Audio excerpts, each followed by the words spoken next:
को और पिता पुत्र के मार्मिक संबंधों को दर्शाया गया है। आज मैं आपको रामायण के एक प्रसंग से मित्रता के बारे में बताऊंगा। मनुष्य के जीवन में मित्रता एक संबंध है जो कि मनुष्य के जन्म के साथ तो शुरू नहीं होती, लेकिन मनुष्य के मरते दम तक वो संबंध मनुष्य को बांधे रखता है, और वो संबंध है मित्रता की। परमेश्वर मनुष्य को जन्म के साथ अनेकों संबंध जोड़कर भेजता है, लेकिन वो एक ही संबंध है जिसे बनाने का हक वे सिर्फ और सिर्फ मनुष्य को ही देते हैं। इस दुनिया में हर संबंध बनाने के पहले उसकी जाति, उसके जाति पाति, राज्य, धर्म, घर और व्यापार दिखता है, लेकिन मित्रता के लिए सब नहीं माना जाता। मित्रता एक ऐसी अमूल्य धरोहर है जो कि वो दिल को दिल से जोड़ती है, और मित्रता के कई संबंध हमें युगों युगों से मिलते आ रहे हैं, जैसे कि कृष्ण सुदामा की मित्रता, कृष्ण अर्जुन की मित्रता, कर्ण दुर्योधन की मित्रता, राम और सुग्रीव की मित्रता। अतः राम और सुग्रीव की मित्रता हमें किसकिंधा कांड में देखने को मिलती है।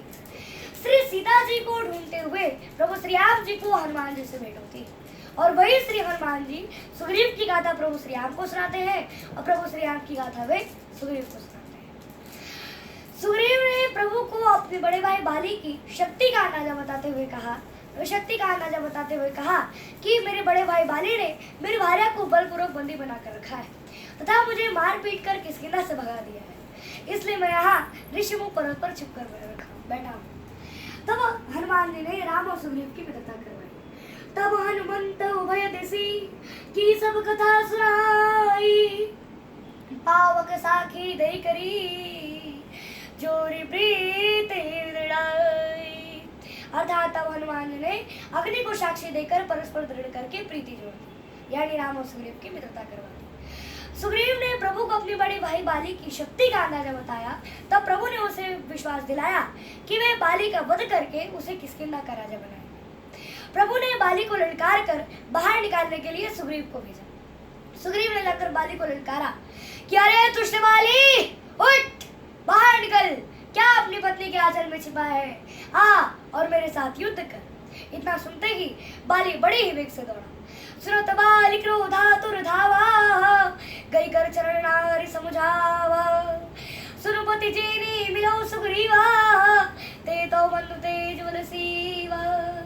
अर्थात सुग्रीव की गर्जना सुनते ही बाली बड़े वेग से दौड़ा। तब उसकी पत्नी तारा ने उसके चरण पकड़कर उसे समझाया कि हे नाथ, सुग्रीव के साथ जो दो भाई हैं वे तेज और बल की सीमा है। They are no other than Shyam and Lakshman, the sons king of Dasharatha, the lord of Kausala, who can conquer death himself on the field of battle. मतलब वे कौशलाधीश राजा दशरथ जी के पुत्र राम और लक्ष्मण हैं, जो कि संग्राम में काल को भी जीत सकते हैं। बाली ने सुग्रीव को खूब मारा।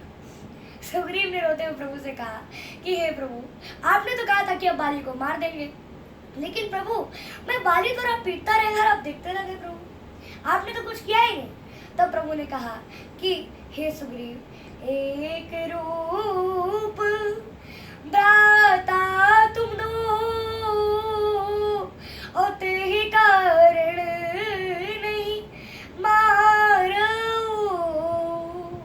अर्थात हे सुग्रीव, तुम दोनों भाई की शक्लें एक जैसी हैं, इस कारण से मैं उसे नहीं मार पाया। अगर मैं बाण बाली को मारता और बाण अगर जाके तुझे लग जाती तो सारी दुनिया मुझे क्या कहती कि प्रभु राम ने तो अपने मित्र के साथ द्रोह किया है, छल किया है। अब यहाँ विडंबना तो देखिए कि क्या भगवान को नहीं पता था कि बाली कौन है और सुग्रीव कौन है। इसीलिए किसी भी इंसान को डरपोक और बुज़दिल नहीं होना चाहिए, और इसका फायदा कभी कभार भगवान भी उठा लेते हैं, जैसे कि प्रभु राम ने सुग्रीव का फायदा उठाया और सुग्रीव को बाली से मार खिलवाया। बस प्रभु राम ने सुग्रीव से कहा कि इस बार मैं तुझे पहचान देकर माला पहनाकर तुझे भेजता हूँ। सुग्रीव ने जाकर फिर बाली को ललकारा। फिर बाली और सुग्रीव में खूब युद्ध हुआ, और अंत में आखिरकार प्रभु राम ने छिपकर बाण मारे ही दी कि छिप के मारे ले बाण बनवा हो, दशरथ के लरण मना।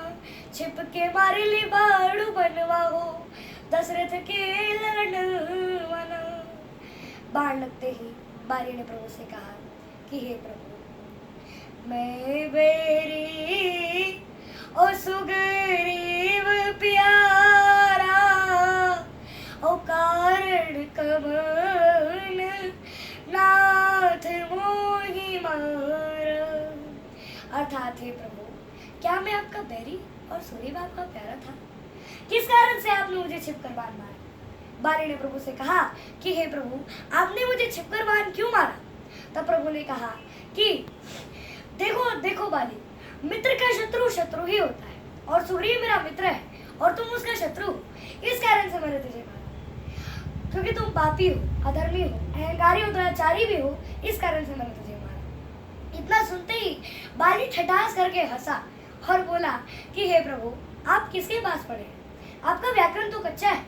मैं पापी था, अधर्मी था, अहंकारी और दुराचारी भी था, लेकिन जिसकी मृत्यु के समक्ष साक्षात परम ब्रह्म परमात्मा खड़े हो, फिर भी पापी कैसे रह गया प्रभु? एक बात बताइए, फिर भी वो पापी कैसे रह सकता है?